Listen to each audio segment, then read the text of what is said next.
Welcome to the Cheating Wife Stories channel.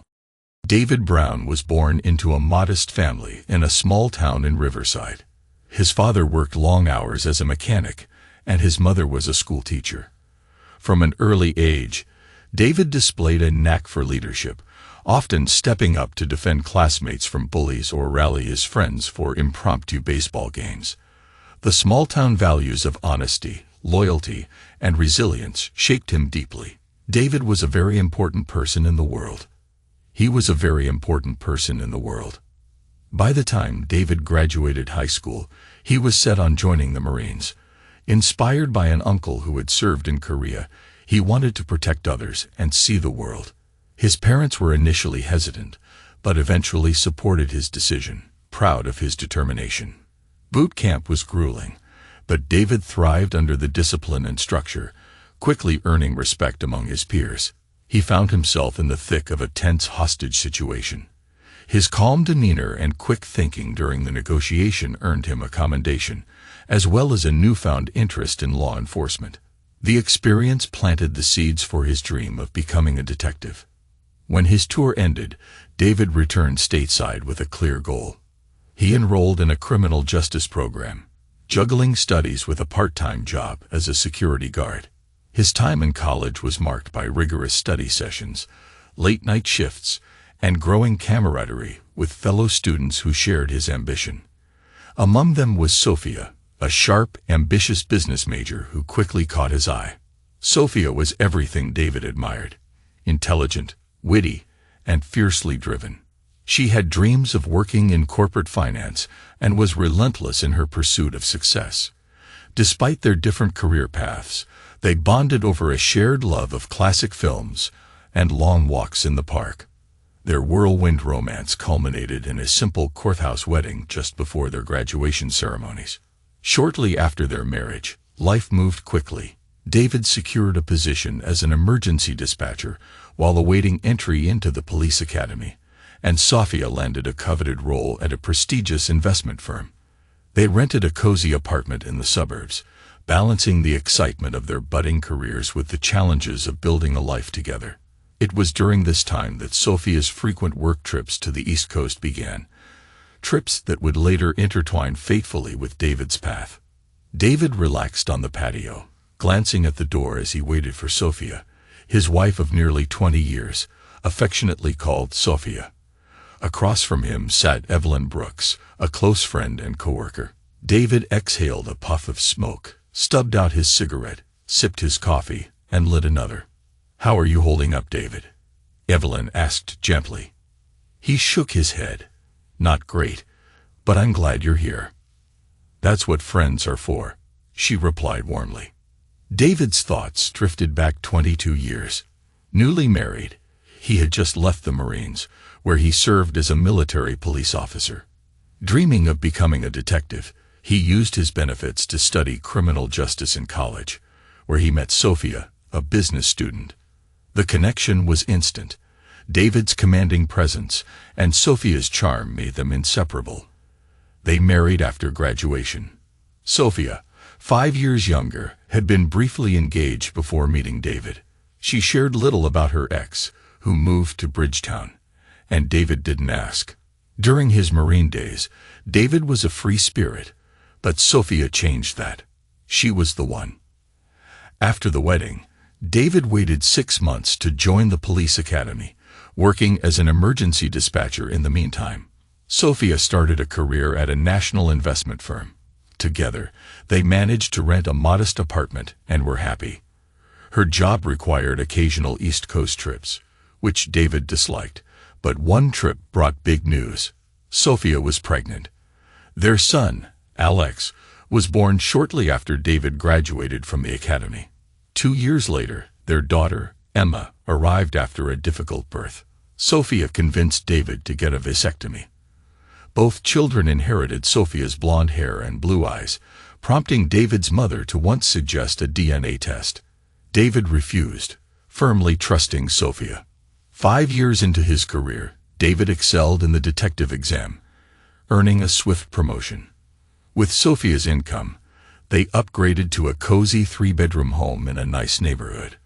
Life seemed perfect. At one of Sophia's company Christmas parties held at the Redwood Hotel, David met Peter Hansen, a Bridgetown manager.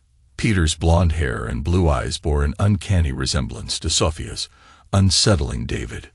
"It's great to meet you," Peter said, shaking David's hand. "I hear you made detective. Congrats." "Thanks," David replied, wary of Peter's smug demeanor. Peter smirked. "Sophia didn't tell you. We were engaged in high school before I moved to Bridgetown." "I see," David said evenly. "It's good to finally meet you," Peter added. "Heard you earned a silver star overseas." David nodded curtly. "Just doing my duty." Peter's smile lingered. "The stronger man won, I guess." David stayed composed, though the encounter left a lasting impression. He spent the evening watching Sophia closely, especially when she danced with Peter. While nothing about their interaction was overtly inappropriate, David couldn't shake the unease Peter's presence stirred. At the end of the night, Peter made a point of saying goodbye. "It was wonderful to see you again, Sophia," he said warmly, then turned to David. "And a real pleasure meeting you, sir." "Likewise," David replied, his tone flat. The car ride home was tense until David broke the silence. "Was that the guy you were engaged to before we met?" Sophia hesitated before answering softly. "Yes, that was him." "Don't you think it might have been important to tell me you work with your ex-fiancé?"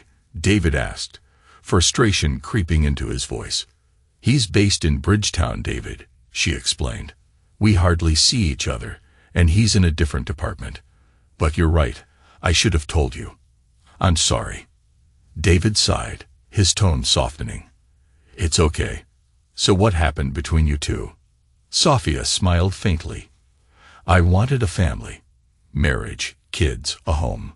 He didn't. When he moved to Bridgetown, he made it clear he wasn't ready to settle down. That's when I ended it." "Do you regret it?" David asked. "Not at all," she said, her smile brightening. "I have everything I've ever wanted." She took his hand and kissed his knuckles. "And right now," she said affectionately, "I'd love for you to take me to bed." David chuckled, his earlier unease fading. "Your wish is my command." After that night, Peter didn't come up again. Sophia's business trips continued, but David never noticed anything to suggest she was unfaithful. She remained devoted, and their life together flourished.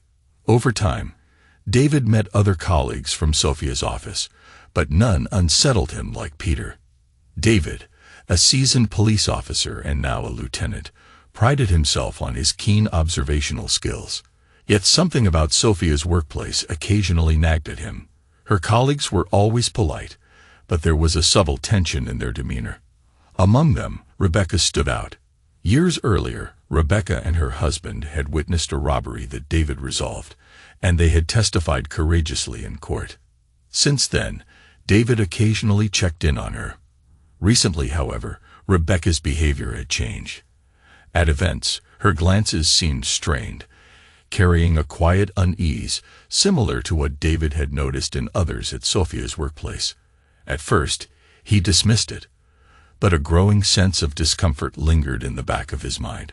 One day, determined to get to the bottom of things, David decided to visit Sophia's office unannounced.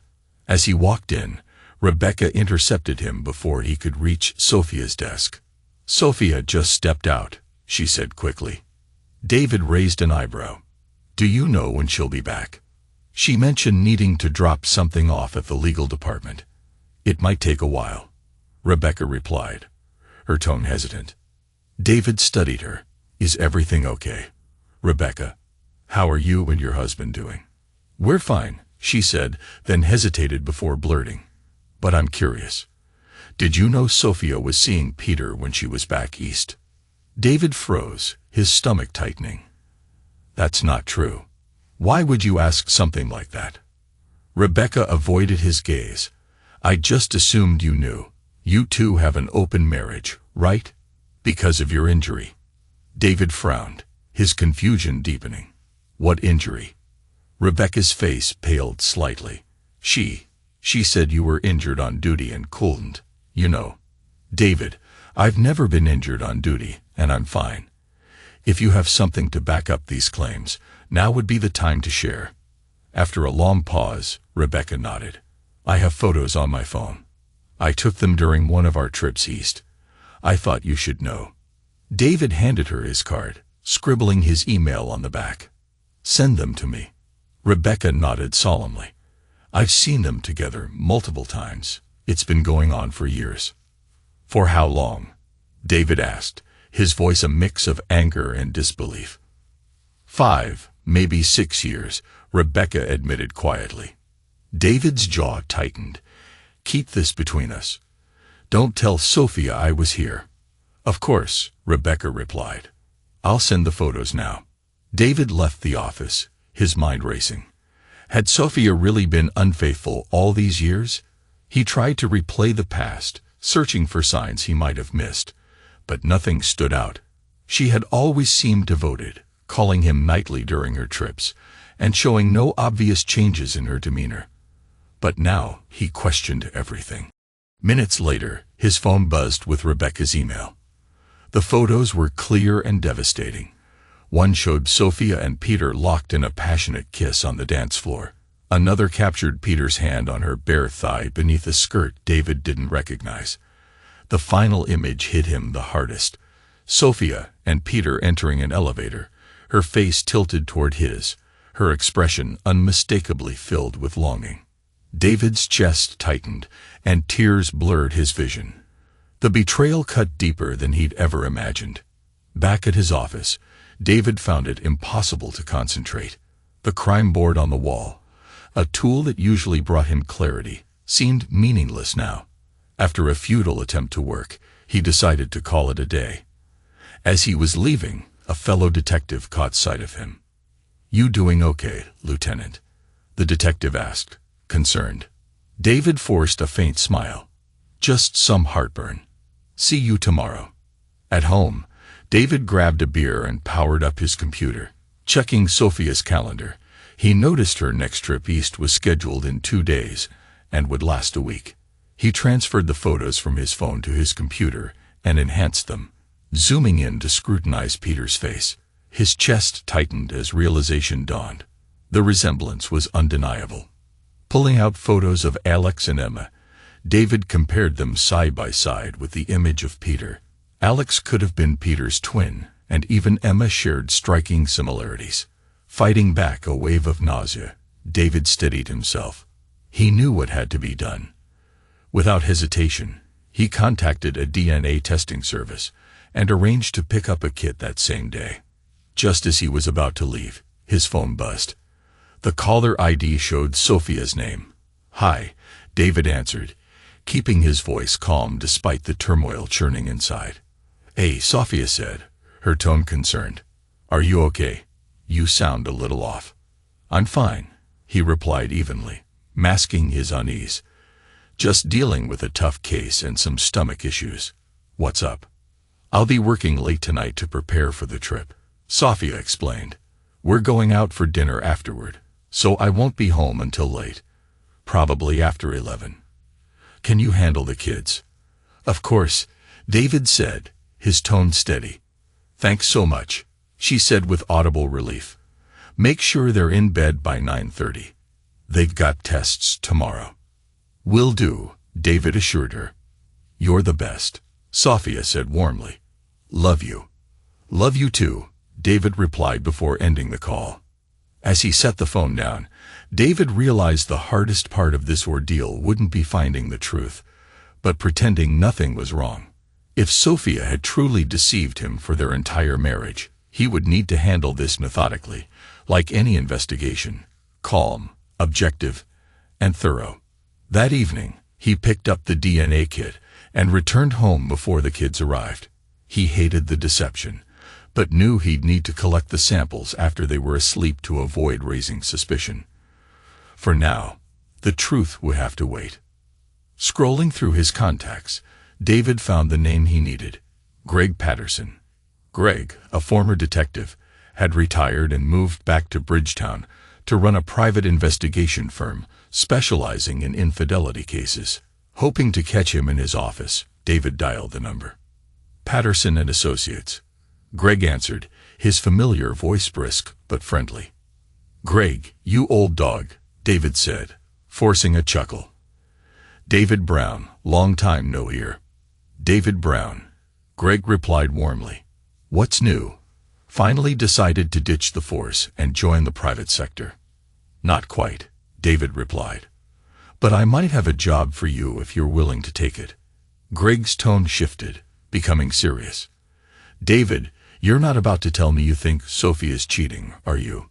"That's exactly what I'm telling you," David admitted, his voice weighted with emotion. "And if I'm right, it's been happening for years." "Damn, David. That's rough," Greg said, his sympathy evident. "What do you need?" "She'll be in Bridgetown for a week starting Friday," David explained. "I'll send you her itinerary, along with photos of her and the guy I suspect." "You want the works?" Greg asked. "Photos, video, audio, a full report?" "Everything," David said firmly. "I need to know everything." Greg paused before responding. "You've had my back more times than I can count. Just cover my expenses, and we'll call it even." "I don't want to take advantage," David said. "Don't argue with me," Greg replied, his Bridgetown accent thick. "You'd do the same for me." David couldn't help but smile. "Thanks, Greg. You're a good friend." Greg chuckled. "Now you're catching on. Send me her details and photos, and I'll take care of the rest." "I'll send them over tonight," David promised. "Thanks again." "Anytime, buddy. We'll talk soon," Greg said before hanging up. Just as the call ended, the kids came home from school. "Pizza for dinner?" David asked as they walked through the door. "Yeah," they cheered. "Mom's going away again, isn't she?" Alex asked. "She leaves Friday and will be gone for a week," David confirmed. "A whole week?" Emma said, her tone laced with sarcasm. "Yes, a week," David said, ignoring the attitude. "So behave yourselves. Remember, I'm armed and I've got handcuffs," he joked, earning laughter from both kids. He ordered pizza and they ate together in the living room while watching TV. As they finished, David asked, "Are you ready for tomorrow's tests?" "Almost," Emma said. Alex nodded. "Well, you should hit the books before bed," David suggested. "Mom lets us stay up until 10 before tests," Alex protested. "Nice try," David said with a smirk. "Lights out at 9.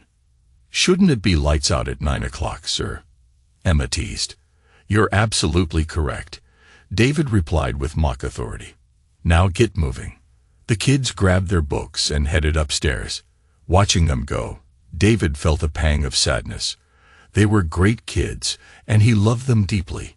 He just hoped the truth, when it came out, wouldn't tear their world apart. Back in his office, David pulled out a blank notebook, determined to treat the situation like a professional case. If he was going to uncover the truth, he needed to keep detailed records. He began by jotting down everything Rebecca had told him and printing out the photos she'd sent, carefully attaching them to the pages. Next, he added pictures of Alex and Emma, lining them up beside the enhanced images of Peter. The resemblance was undeniable. Beneath the photos, he wrote a single word: paternity. He opened his calendar and began cross-referencing Sophia's quarterly trips with the timelines of both pregnancies. The dates matched too perfectly to be coincidence. His mind drifted back to their conversation after the party where he'd met Peter. Sophia's words echoed bitterly in his head. "I have everything I have ever wanted." "Yeah," David muttered under his breath. "Everything. A life in Bridgetown with him and a fool at home raising your kids." His jaw tightened. "Damn you, Sophia."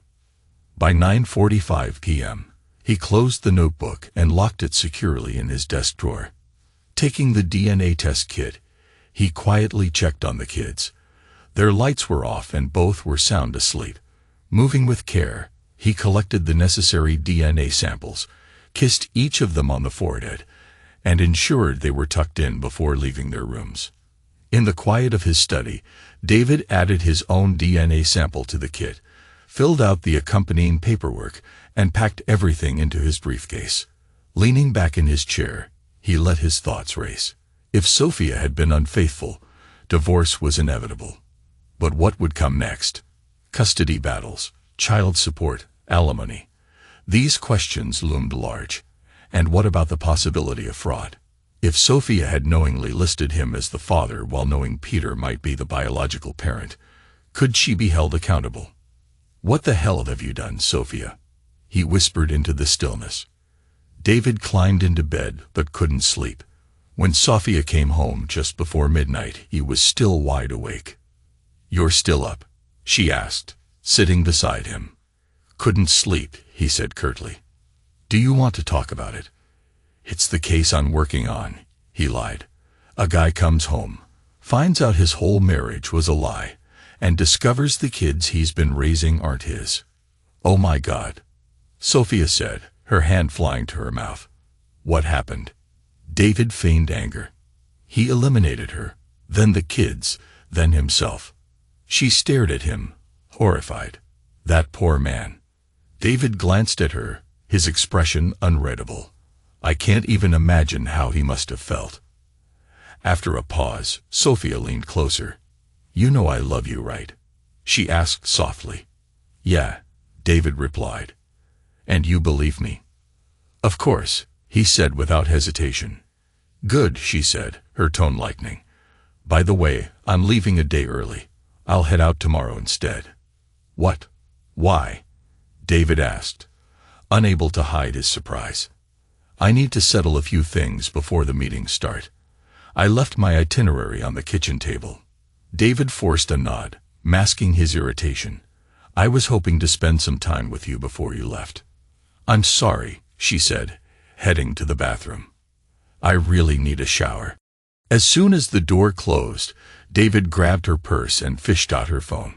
He tried her usual passcode, but it didn't work.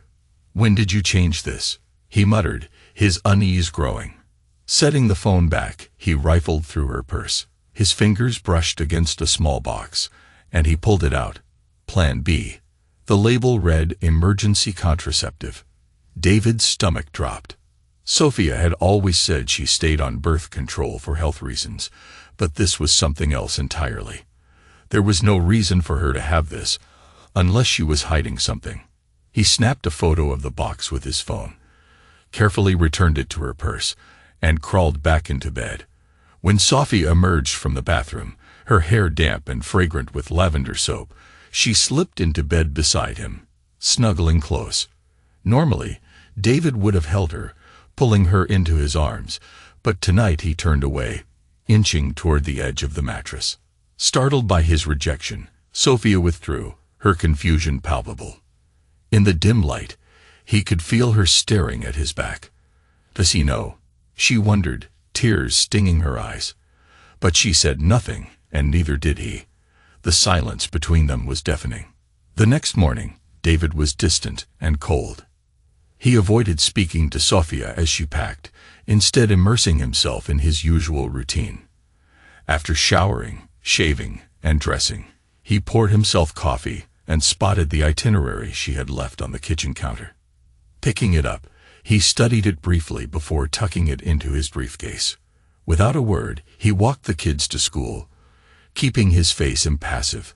When he returned home, Sophia was waiting by the door. "Aren't you going to kiss me goodbye?" she asked, her voice almost pleading. David paused, his hand on the doorknob. Turning, he met her gaze for a long moment.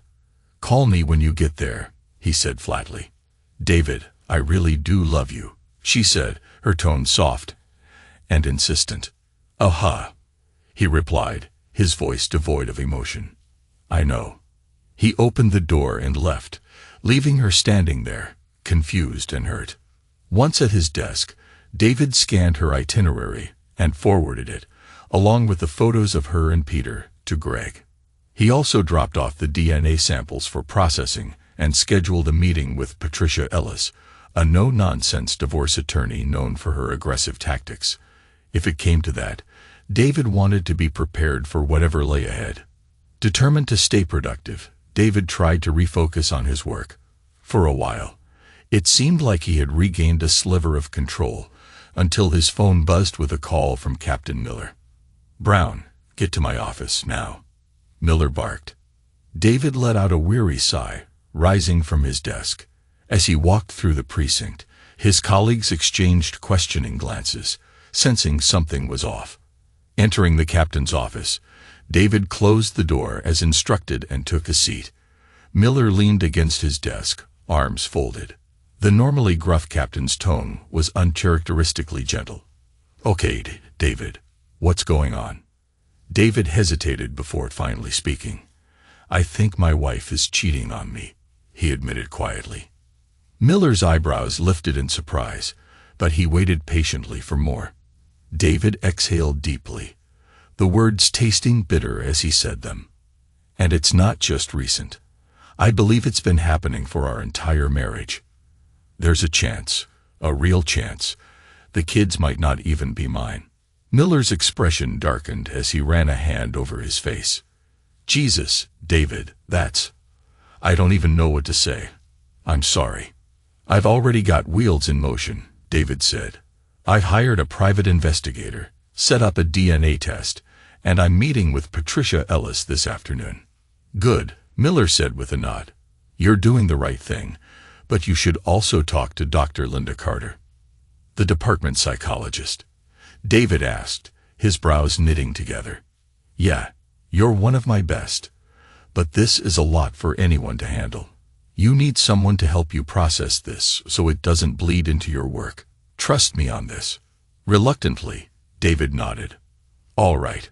Thanks, Cap." Miller offered a small, encouraging smile. "You'll get through this, David. Just keep your priorities straight. Now get out of here before I start charging you rent for loitering." David gave a faint smirk and left the office, heading directly to Dr. Linda Carter's office. When he arrived, she greeted him with her signature warmth and a knowing look. Well, David Brown graces me with his presence. This must be serious." "It is," David replied, sinking into a chair. "I wouldn't be here otherwise." Linda listened intently as David detailed everything, his suspicions, the evidence, and his next steps. "But you don't have hard proof yet?" she asked. "Not yet," David said. "That's why I'm working with a private investigator and waiting on the DNA results." "Have you consulted a lawyer?" Linda asked. "Yes, Patricia Ellis." Linda nodded approvingly. "Smart choice. But David, this isn't just about you. If your suspicions are confirmed, it's going to rock your kids' world. You're the only father they've ever known." "I've thought about that," David said, his voice heavy with emotion. "But I've always taught them the importance of honesty. I can't keep this from them if it's true." Linda placed a reassuring hand on his arm. "Remember this, David. Biology doesn't make a father. You're their dad no matter what the test says." David gave a solemn nod. "Thanks, Linda. I won't forget that." Later that afternoon, David met with Patricia Ellis in her office. He laid everything on the table: the photos, his suspicions, the DNA test, and the private investigator's involvement. Patricia listened carefully, her sharp legal mind already piecing together a strategy. "We'll wait for the test results and the investigator's findings," she said. "If your suspicions are correct, this goes beyond infidelity. If she knowingly listed you as the father while suspecting otherwise, we could pursue charges of paternity fraud." "Paternity fraud? That's a thing?" David asked, surprised. "It is," Patricia confirmed, "and in this state, it's taken very seriously. Depending on the details, we might even look at perjury if she's ever lied about this under oath." David shook his head, overwhelmed by the implications. "This is going to get messy." "It already is," Patricia replied bluntly. "But we'll handle it. For now, don't tip her off. Let her dig her own grave." David left the meeting feeling a mix of resolve and dread. When he got home, his phone rang. It was Greg. "Hey David, how are you holding up?" Greg asked. David sighed, sinking into a chair. "Hanging in there. Sophia's probably on her way to Bridgetown by now. I just met with my lawyer. We're holding off on any moves until the evidence comes in." "Smart," Greg said. "I managed to set up a camera in her hotel room. It's motion and voice activated, and it streams directly to a private server. I'll send you the IP address and login info so you can monitor it in real time." David grabbed a pen and jotted down the details. "Thanks, Greg. I owe you." "Forget it," Greg replied. "I'll be tracking her when she lands. We'll touch base soon." After hanging up, David immediately logged into the camera feed.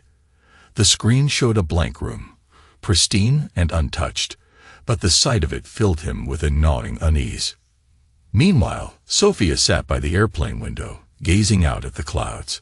Her thoughts wandered back to the last 20 years. On the surface, her marriage to David seemed perfect. He was everything she thought she'd wanted: strong, devoted, and an amazing father to their children. He had taught Alex and Emma life skills, instilled discipline, and shown them unconditional love. But even as Sophia reflected on David's virtues, she couldn't escape the weight of her secret. She had convinced herself over the years that her actions were justified. Peter had been her first love, and the chemistry they shared had never truly faded. His charisma and commanding presence had been intoxicating, even after all these years.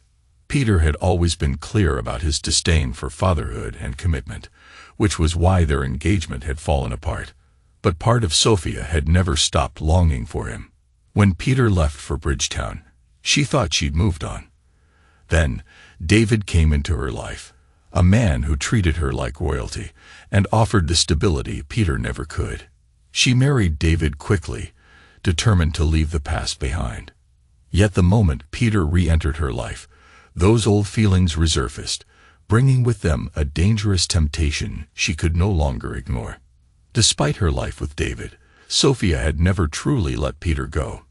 Their connection rekindled shortly after she started at GHI Financials, a position she had secured thanks to Peter's glowing recommendation. Their affair reignited during her very first quarterly meeting in Bridgetown. Sophia knew the stakes, but she meticulously crafted a facade to keep David oblivious.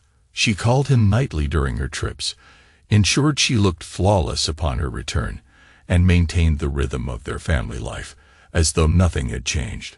Sophia had even orchestrated her pregnancies, while she and David had agreed she'd remain on birth control until they were ready for children. She had secretly stopped taking her pills before her trips to Bridgetown.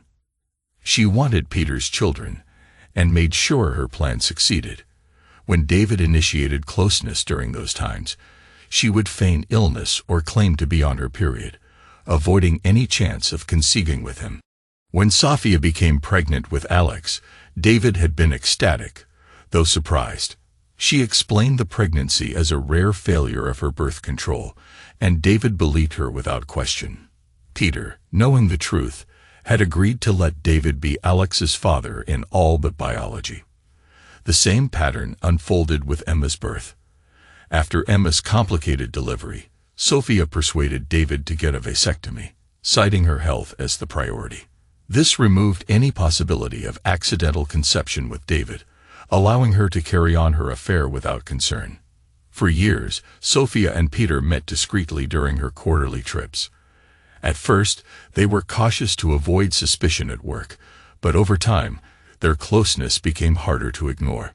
About 5 years ago, Rebecca, a newer member of Sophia's team, confronted her after noticing the dynamic between her and Peter. "Sophia, I'm just going to say it," Rebecca had pressed. "Are you and Peter involved?" Sophia didn't miss a beat, crafting a lie on the spot. "Yes, but it's not what you think. David knows. We have an open marriage. He's fine with it, as long as it's kept out of town." Rebecca frowned, skeptical. "That doesn't sound like the David I've heard about." Sophia sighed, feigning vulnerability. "David was injured in the line of duty. It left him unable to, well, you know. He's embarrassed about it. So please don't bring it up. It would devastate him." Though hesitant, Rebecca had reluctantly agreed to keep quiet, but the lie had left a sour taste in her mouth. Sophia's thoughts were interrupted by the announcement that the plane was beginning its descent into LaGuardia. She straightened her seat, fastened her belt, and prepared to land. At home, David sat motionless in front of his computer, waiting for the live feed from the hotel room to activate. According to her itinerary, Sophia's flight had already landed, and she should be arriving at the hotel soon. The screen flickered, and the camera came to life.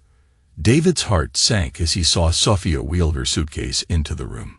Moments later, Peter entered behind her. David's hands clenched the desk as he studied the scene. Peter's features were unmistakable. Alex's face stared back at him, aged 2 decades. He watched as Sophia embraced Peter, their connection clear in every movement. His worst fears materialized in vivid detail. As the two kissed and fell onto the bed, David turned away from the screen, his stomach churning. For a moment, he composed himself, then forced himself to continue watching. He needed to see this through. When they were finished, Sophia's voice cut through the silence. "I really needed that." "Same here," Peter replied casually.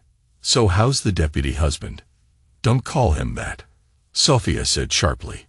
"David is a respected officer." "Sure," Peter said, smirking. "Respected enough to have no clue his wife's been sleeping with me for years. The guy's been raising my kids and doesn't even know it. Maybe I should send him a Father's Day card." "Don't you dare," Sophia snapped, swatting his arm. "Why do you have to be so cruel?" "When are you going to leave him?" Peter asked, his tone serious now. "Not until the kids are out of the house," Sophia said. "Maybe after David retires.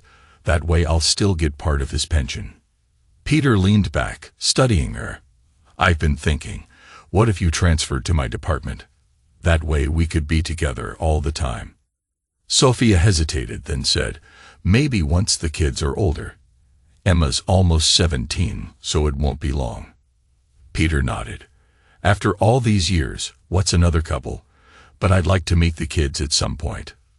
"We agreed, Peter," Sophia said firmly. "From the beginning, we decided you wouldn't have contact with them." "I know," he said, "but after the divorce, maybe." "Maybe," Sophia conceded. Peter glanced at his watch. "We should get ready for dinner. We have a reservation." Sophia stretched and stood. "I'll shower and change. See you downstairs in half an hour." "See you then," Peter said, pulling her close for another kiss. "I love you." "I love you too," Sophia replied, using the same word she so often said to David. David sat frozen as if paralyzed. His worst suspicions were no longer just theories. They were fact. He watched as Peter left the room, and Sophia picked up her phone. A moment later, his own phone buzzed. He stared at the screen for a moment before answering. "Hello," he said, his voice flat. "Hey, David just wanted to let you know I made it safely," Sophia said, her tone cheerful. "Good," David replied curtly. "How's the case going?" she asked. "Making progress," he said, bitterness barely veiled. "I'm close to nailing down my main suspect." "That's great," Sophia said brightly. "I know how much it's been weighing on you." "You have no idea," David muttered. "Well, I'm off to dinner now, but I'll call you tomorrow." "Love you," she chirped. David's voice was emotionless. "Sure. I'll tell the kids you called." Ending the call, David stared at the blank screen. Sophia's words echoed in his head, hollow and meaningless. He had everything he needed to confirm the truth. But for the first time, he wondered what his next move would be. David ensured the video was saved securely on his hard drive before shutting off the monitor. By the time he returned to the living room, Alex and Emma were home from school. Greeting them warmly, he masked the storm raging inside. His demeanor gave no hint of the unraveling truth he now carried. The following morning, David received a call from the DNA lab. The results were ready. He drove to the lab, picked up the sealed envelope, and opened it in his car. The confirmation he feared hit him like a sledgehammer. Neither Alex nor Emma was biologically his. Despite the pain threatening to engulf him, he pulled himself together and headed straight to Patricia Ellis's office, clutching the DNA results and a copy of the video evidence. Patricia reviewed the documents meticulously before speaking. "The DNA results are significant," she said. "This gives us a strong foundation. But the video, we can't use it in court. It wasn't obtained through legal means." David nodded, his expression grim. "I figured as much." "Even so," Patricia continued, "we have enough to move forward. We'll file for divorce, citing infidelity and fraud. While this is a community property state, judges often consider infidelity during asset division." "What about paternity fraud?" David asked. "That's a bit more complicated," Patricia admitted. "We need her to admit she knowingly falsified the birth certificates. A confession, ideally in front of witnesses, would bolster your case." "I'll figure out a way to get her to admit it," David said, determination hardening his voice. "Good. Come back on Wednesday and we'll plan our next steps," Patricia said. That evening, Sophia called as usual, her tone affectionate and sweet. David kept his responses brief, avoiding any declarations of love. After they ended the call, he turned back to his computer monitor. The feed showed Sophia slipping into bed beside Peter. His jaw tightened, but he continued watching, knowing the evidence would be invaluable later. On Wednesday, David met with Patricia again. This time, District Attorney James Harrington and Deputy Evelyn Brooks joined the meeting.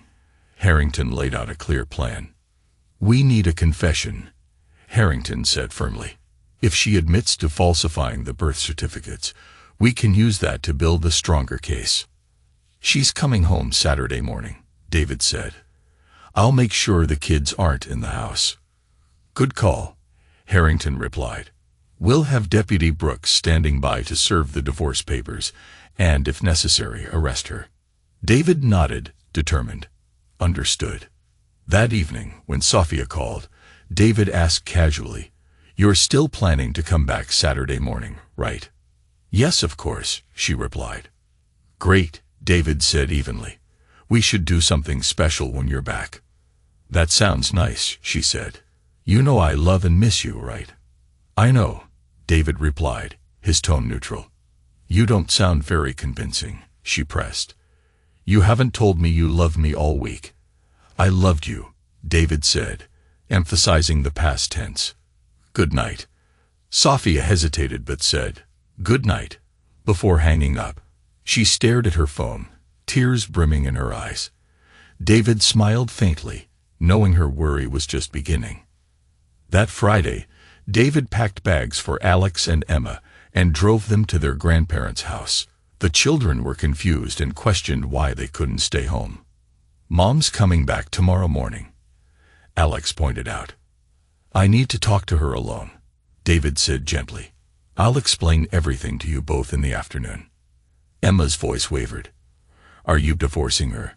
Please tell me you're not." David's face softened, though his heart ached. "It's not something I can stop." "Did you cheat on her?" Emma asked sharply. "No," David said firmly. "I've never even thought about another woman during our marriage." Alex frowned. "So she cheated on you?" David sighed. "I'll explain everything tomorrow. For now, just trust me." The ride was silent, except for Emma's quiet tears. When they arrived, David's mother-in-law, Victoria, met them at the door, concern etched across her face. "What's going on, David?" Victoria asked. "Why is Emma crying?" David rested a hand on her shoulder. "I need to have a serious conversation with Sophia in the morning. I'll explain everything to you after." "You're not going to hurt her, are you?" Victoria asked, her tone wary. "No," David said firmly. "But there are things you need to know. You'd better." That night, David watched the live feed. Sophia sat beside Peter, laughing as they talked. The sight stirred a storm of emotions, but he forced himself to stay composed. Picking up his phone, he dialed her number. "Hi, David," Sophia answered, her tone bright. "Are you still on schedule to be home tomorrow morning?" he asked. "Yes," she said. "How's the case going?" "Almost wrapped up," David said.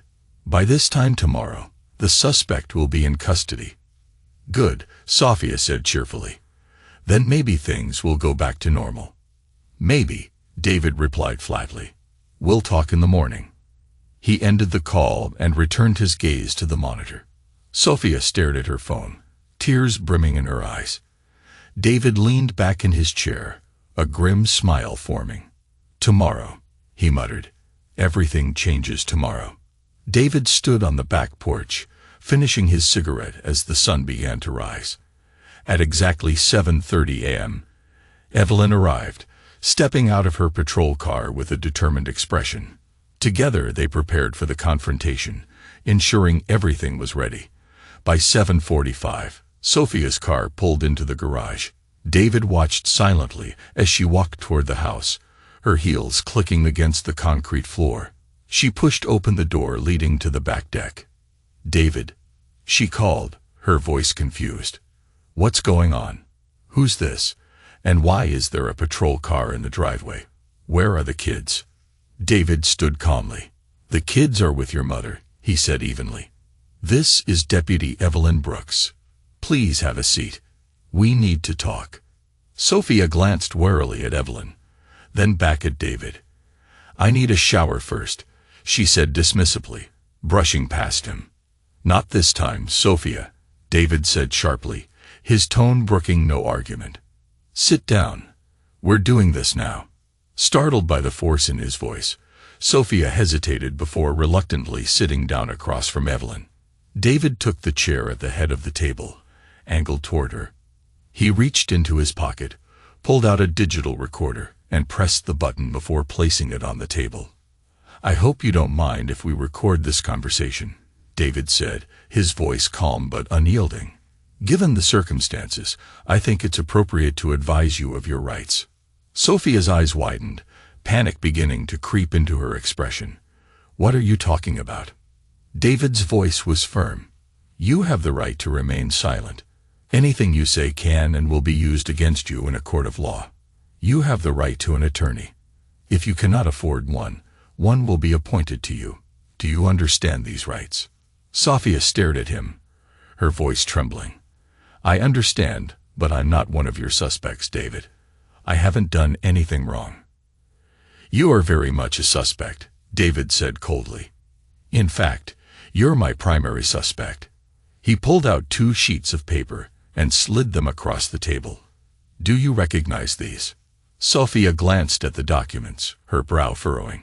"Yes, they're the kids' birth certificates. What's this about?" "For the record," David said evenly, "whose name is on the signature line?" "Mine," Sophia replied, "on both of them." "Read the statement under your signature, please," David instructed. Sophia hesitated before reading aloud. "Under penalty of perjury, I certify that the above is true and factual." "And who is listed as the father?" David asked, his voice tightening. Sophia's eyes darted nervously between the papers and David. "You are," she said quietly. "Read the name," David said, his tone steely. Sophia swallowed hard.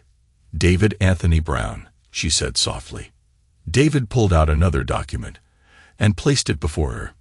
"This is a DNA test from Aurora Labs.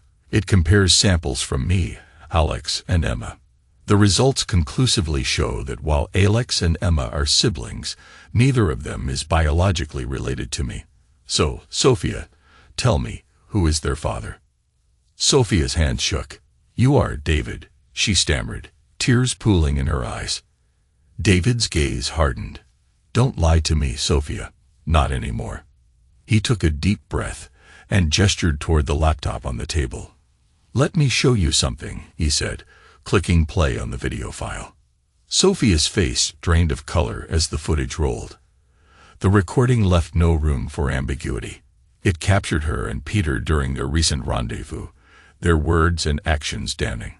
How did you get this?" Sophia stammered, her voice quivering. "That's not the question," David shot back. The real question is why you and Peter conspired to defraud me. You both admitted in this video that Peter is the biological father of Alex and Emma. You knowingly and willingly put my name on their birth certificates. That's fraud. Sophia.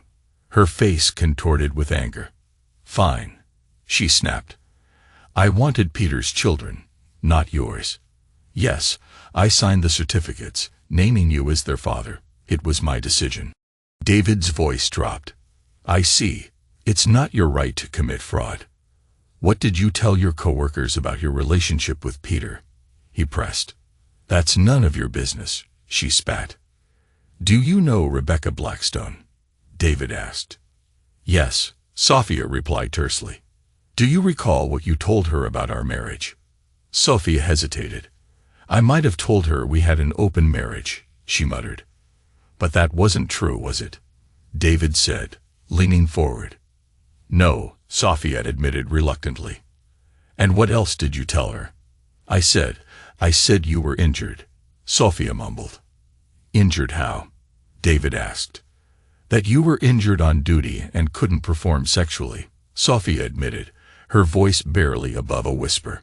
David leaned back, his expression stony. So you lied to justify your affair, and you didn't stop there. You told others the same thing. Sophia dropped her head, unable to meet his gaze. Yes, she whispered. David exhaled, pushing back his chair. I think we're done here. He nodded to Evelyn, who stood and handed Sophia a manila envelope. Sophia Brown, you've been served, Evelyn said formally. Sophia blinked in confusion as the weight of the moment sank in. What is this? She asked. Divorce papers, David said coldly. On the grounds of infidelity and fraud. Evelyn's voice turned firmer. Please stand, Mrs. Brown. Turn around and place your hands behind your back. Sophia's head snapped up. What? Why? You're under arrest for 2 counts of paternity fraud and conspiracy to commit fraud, Evelyn said, producing a pair of handcuffs. This can't be happening. Sophia cried, panic overtaking her. Oh, it's happening, David said. Fraud is a felony in this state. I suggest you get a lawyer. As Evelyn led Sophia to the patrol car, Sophia turned, her face streaked with tears. David, please, she sobbed. I love you. David shook his head, his voice devoid of emotion. If this is love, I'd hate to see what you do if you didn't care. He watched as Evelyn drove away, leaving him standing alone. Relief washed over him, though it came with a deep sense of loss. For over 20 years, he had loved Sophia. Now he had to face their children and explain the unimaginable betrayal that had torn their family apart. David arrived at Victoria and Frank's house later that morning, his laptop in hand. When Victoria opened the door, her face was tight with worry. David, what's going on? She asked. Where's Sophia? It's time to explain, he said grimly. Where are the kids? In the backyard, Victoria replied. I'll bring them in. Minutes later, everyone was gathered in the living room. Frank looked at David expectantly. What's this about, son? Where's Sophia? David drew a steadying breath. She's in county jail. Frank's eyes widened. Jail? What for? David glanced at Alex and Emma, his heart breaking. What I'm about to tell you will hurt, but you deserve the truth. Looking at the children, he continued. Your mother, she lied to me. She lied to all of us. I'm not your biological father. Emma gasped. That's not true. You're our dad. David's voice softened. I raised you. I love you.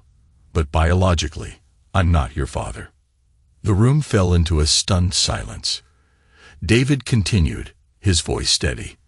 Before I met your mother, she was engaged to a man named Peter Hansen.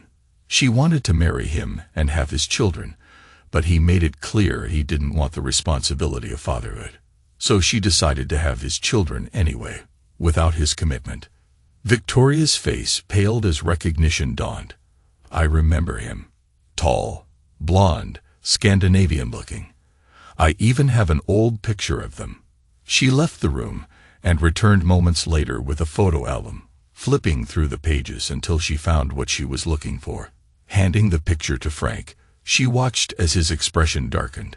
The resemblance between Peter and the children was undeniable. David nodded. "That's him. Sophia and Peter worked together to list me as the father on your birth certificates, fully aware it wasn't true." Alex frowned. "Wait, so Mom's in jail because she cheated on you?" "No," David explained firmly. "She's in jail for paternity fraud. When she signed those birth certificates, she committed a felony. It's a serious crime in this state." Emma's lip quivered. "What happens to us now? Are we going to lose you too?" David leaned forward, his voice softening. "Never, sweetheart. I've already petitioned for custody of both of you. I may not be your biological father, but I raised you and I've loved you both every single day of your lives. I'm not going anywhere." Emma broke down, rushing into David's arms. "I love you, Daddy," she sobbed. Alex stood frozen for a moment, then walked over, tears streaming down his face. "Am I still your son?" he asked quietly. David pulled him into the embrace. "Of course you are. You'll always be my son." The three of them held each other tightly, their tears mingling as they found strength in their bond. "I love you, Dad," Alex said. "I love you too, son," David replied, his voice thick with emotion. "We'll get through this together." Frank cleared his throat, breaking the silence. "What happens to Sophia now?" "She's being held in county jail," David said. "The DA is pursuing charges, and they're working to extradite Peter to face conspiracy charges as well. Sophia may call you from jail." Victoria's face fell. "What if she's released on bail? She might ask to stay here." David said calmly, "I've already packed her belongings. They're in the garage." Just then, the phone rang, cutting through the tense atmosphere. All eyes turned to it. Victoria answered, her voice firm, as she greeted her daughter. Sophia's frantic, tearful voice echoed faintly through the receiver. It took Victoria several moments to calm her enough to speak. "Sophia, listen to me," Victoria said sternly. "David has told us everything, and I have to say, I'm deeply disappointed. If you didn't want to have David's children, you never should have married him." Sophia's response was muffled, but Victoria cut her off sharply. "No excuses. You broke the law, Sophia. We raised you better than this. If you're released on bail, you can stay here, but don't expect sympathy from us. The kids are staying with David." More muffled protests came through the line. Victoria turned to Alex and Emma. "Do you want to speak with your mother?" The children exchanged a glance, their expressions hardening. "No way," they shouted in unison. David and Frank couldn't help but laugh softly at their bold response. Victoria turned back to the phone. "I'm sorry, Sophia, but they're not ready to talk to you. Maybe after they've had time to process this, we'll look into finding you a lawyer. But for now, goodbye." She hung up, her lips pressing into a thin line. Frank sighed heavily. "Well, she's got a lot of growing up to do." Victoria softened as she looked at David and the kids. "How about they stay here one more night? That'll give you time to settle at home." Alex nodded, and Emma agreed. Victoria turned to David, her eyes filled with compassion. "Go home, David. Take care of yourself. You've been through enough." David hugged her tightly. "Thank you," he said before shaking Frank's hand. Turning to his children, he hugged them both. "I'll pick you up tomorrow. I love you." "We love you too, Dad," Emma said, her voice trembling with emotion. On Monday, Sophia appeared in court for her arraignment. District Attorney James Harrington argued persuasively, highlighting the gravity of her crimes and the risk of flight. The judge ordered her held without bail to prevent her from fleeing to Bridgetown to be with Peter. 3 months later, Sophia's trial concluded. A jury found her guilty of 2 counts of paternity fraud and 2 counts of conspiracy to commit fraud. She was sentenced to 10 years in prison, with parole eligibility after 6. Her company terminated her employment following the verdict. Peter was extradited and convicted on similar charges. He received a 5-year sentence, with eligibility for parole after 3. David's civil suit against Peter resulted in a significant financial settlement, which David placed in college funds for Alex and Emma. The divorce was finalized soon after. Patricia's careful legal strategy ensured Sophia received only 30% of their shared assets. David ensured those funds would be accessible to her upon her release, but neither he nor the children visited her in prison. After one traumatic visit, Emma refused to go back, and Alex supported her decision. Life slowly returned to normal. Alex graduated high school and joined the Marines, following in David's footsteps as a military police officer. David beamed with pride, bringing Emma to Alex's graduation ceremony, a moment that brought the family closer. David continued his law enforcement career, eventually being promoted to captain after his mentor retired. Despite his professional success, he showed no interest in dating, much to Emma's frustration. One day, Emma handed him a note. "Here," she said, grinning mischievously. "Ms. Walker, my English teacher, wants to meet you." David raised an eyebrow. "This isn't one of your matchmaking schemes, is it?" "Who, me?" Emma replied innocently. The next day, David met Ms. Walker, who greeted him warmly. When their hands met, he felt a spark he hadn't felt in years. "Call me Brenda," she said with a smile. "And you must be Captain Brown." "David," he corrected. "Emma said you wanted to see me." "She may have exaggerated," Brenda said playfully. "But it's nice to meet the father of one of my favorite students. I hear you're single." David chuckled nervously. "Emma likes to meddle." "Are you?" Brenda's eyes twinkled. "I am. Maybe we should let her meddle a little." David grinned. "Dinner?" Brenda nodded. "Let's see where this goes." For the first time in years, David felt hope for a new beginning.